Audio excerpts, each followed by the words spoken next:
On vient de lire Anne. On sait tous qu'elle était dans une condition où elle n'arrivait pas à enfanter. On sait que sa coépouse avait des enfants et qu'elle n'en avait pas. Mais là où on a mis l'accent ce matin, c'est l'état intérieur dans lequel elle se trouvait. Elle était mortifiée, elle était troublée par sa coépouse. Et elle était dans les pleurs et dans la tristesse. Elle était dans le découragement et dans l'abattement. Un, à cause de la dureté de la situation. Deux, à cause de la méchanceté de sa coépouse qui lui disait des paroles méchantes. Plus tard, l'histoire nous montre comment est-ce qu'elle a fini. Elle a eu l'enfant et toutes ces choses et c'était formidable. Mais l'enfant n'est pas venu à la Anne qui pleurait et qui se mortifiait.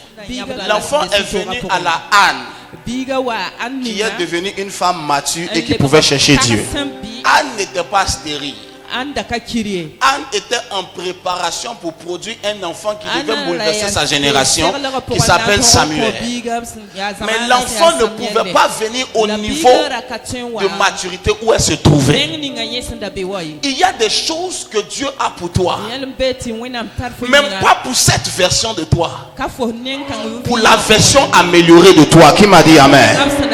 La version de toi ne peut pas recevoir la chose que Dieu a en réserve. Samuel était pour Anne, mais pas pour la version de Anne pleurnicheuse, pas pour la version de Anne qui s'inquiétait, pas pour la version de Anne qui se laissait abattre.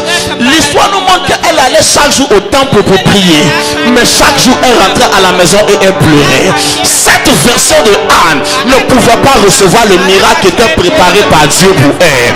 Maintenant, bien que c'était pour elle, mais c'était à une autre version que c'était réservé. Quelle Anne Dieu voulait élever, quelle Anne Dieu voulait bénir, quelle Anne Dieu voulait donner Samuel. Dieu voulait donner l'enfant à la Anne qui avait appris à grandir et à faire confiance à Dieu au-delà des épreuves et des batailles de la vie. Qui m'a dit Amen?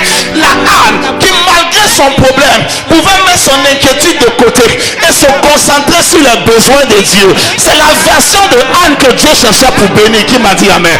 Il y a des richesses en stockage pour toi, mais Dieu attend la prochaine version de toi avant de la relâcher dans ta vie. Qui m'a dit Amen? Écoutez-moi, Pénine a eu beaucoup d'enfants. Le seul enfant de Anne, sa destinée à lui seul, dépasser la destinée de tous les enfants de Pénine à combiner. Il y a une raison pour laquelle Dieu te fait attendre. Ce n'est pas juste pour te faire souffrir. Il y a une raison pour laquelle Dieu fait patienter certaines choses. Ce n'est pas juste pour que tu pleures. Non. Il y a une raison pour laquelle Dieu fait que certaines choses traînent. Et tu as l'impression, mais Seigneur, tu as l'impression que non. Tout est justifié. Dieu n'agit pas à ça. Ma vie déclare que tu as tout fait pour un peu. Tu m'aimes le méchant pour le jour du malheur. Il y a une raison pour laquelle certaines choses tardent.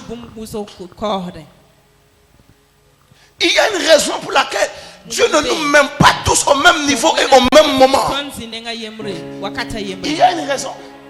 Et parfois quand tu traverses la situation, tu ne pourras jamais comprendre la raison.